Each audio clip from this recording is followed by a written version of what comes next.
Now, what I want to know, Mr. Lewis, is you have a counterclaim. And your counterclaim is that she's spreading rumors around town, and these lies have a direct effect on my income. So there's no question that you're trying to work. I assume that it's true that you have history with the police of being incarcerated. I assume that that's all true. Yes, it is. When was the last time you were incarcerated? I've spent 13 months in prison from April 2013 to 2014. Since then? I spent one night in for a probation violation because when I went to my probation... Don't tell me why.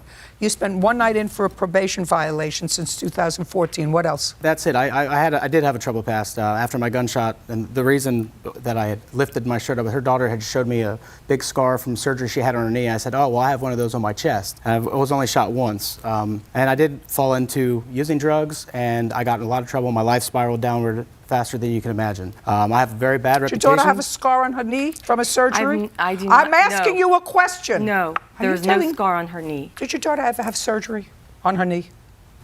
Just make sure I get an answer from you that is believable.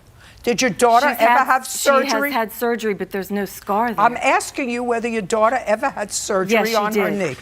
But there's no scar. Show me your proof that she's been slandering you. Show me. Well, she took out a restraining order against me to start off with. Then she had this posted here. Can I see the restraining order? And when I went to court for it, she didn't show up and got dismissed. Secondly, there was... Just a second. Okay. Yes, Your I Honor. would like to see what allegations she's making with regard to the restraining order. Oh, that's the 2 pages. Just a second. This is outrageous. Why would anybody give you a temporary restraining order based upon this? Just a second. Well, let me see, because right now you can look at me with those big eyes all the time. Right now we've lied several times today, Miss Martinelli. Let me tell you, he may be a convicted felon, but so far these are the following lies that you've told to me.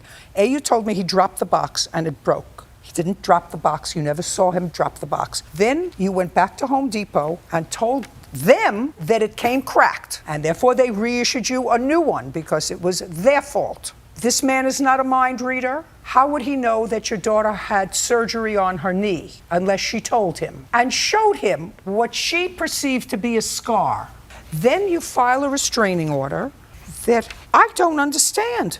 The contact was, the following has been done to the plaintiff on more than one occasion. Defendant knocked on neighbor's door to clean gutters. Neighbor did not recognize him, allowed him to complete the task. Defendant approached plaintiff and asked if I had worked gutters, confirmed I did, and permitted him to complete the job. Asked defendant if he knew how to remove and install bathroom vanities, said he did. Had open container of alcohol in his hand at this point. Demanded cash up front, $100 to complete the job. Did a quarter of the work and called 7 times with excuses why he couldn't do the job. Wanted more money. That's correct. Actually, Miss Martinelli, you are outrageous. I'm so glad that they dismissed your application for a protective order against him. So thrilled that they did that.